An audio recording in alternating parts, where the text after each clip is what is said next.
بعد صحافة يقولها ما كشرت كله وحنقول سلام يا سلام السلام عليكم ورحمة الله وبركاته سلام كديم runtii aad iyo aad aan idinku mahadcelinayaa waqtigan aad nasiiseen laguna weydiinaysaan oo hay sheegay su'aalaha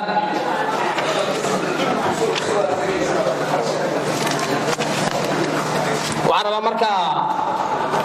inaan ku soo koobo inta markaa aan isleeyahay runtii way ka qusaysaa way ka taabanaysaa ka taliyahan waxaan rabaa goor su'aalaha xildhibaan Odowaa wasiirkii hore arrimaha gudaha afar su'aalood oo su'aasha koobaad ah ciidanka gorgor ee la geeyay meesha la yiraahdo maxay ahayd ii sheegay ku soo mareeb galmudug ciidanka gorgor waa ciidan ka mid ah ciidanka xoogga dalka Soomaaliyeed waa qayb ka mid ah ciidamada danab loo soo tababaray sida gaarka ah waxayna ka mid yihiin waajibkan ay su'aasha jawaabina ee ka kala baabida kala aad intaas uu ka jawaabay jawaabina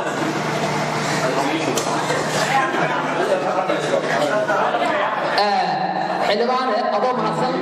adoo mahadsan inaan dhameeyo ogolo sababtoo ah xildhibaanadu waxaan ka codsanaynaa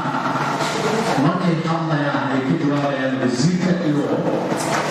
taliyaha loo daayo aniga hadda weydiiyo haddii ay waa ka jawaabayaan laakiin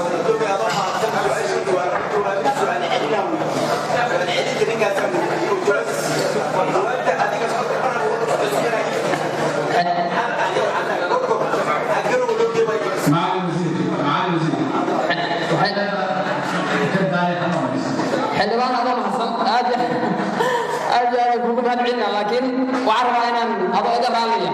inaan kuu sheego su'aasha muxuu ahaa ii sheegay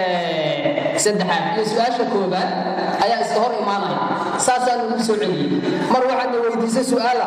deegaanada galmudug maxaa looga sameeyay howlgallo marna waxaad la weydiisay maxaa ciidanka loo geeyay haddii aan ciidan la geeyin marka yaa howlgalka ka sameynaya sababta aan ugu soo celiyay xildhibaankayga qaaliga ah horta waa sababta marka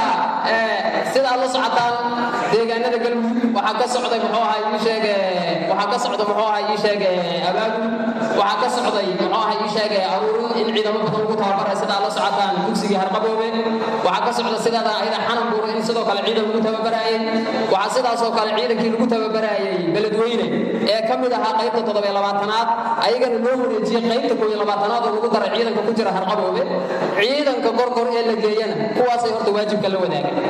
taas waa taas marka waxaan isleeyahay wax muxuu ahaa ii sheegay hadda gaar ama issue gaar inay tahay uma malayna waxa ay fulinayaana waa waajib iyo tilmaamaha muxuu ahaa ii sheegay madaxda qaranka oo dadku ka mid yihiin wax ka gaar oo ay fuli karaan ay jirtaa uma malaynaay taas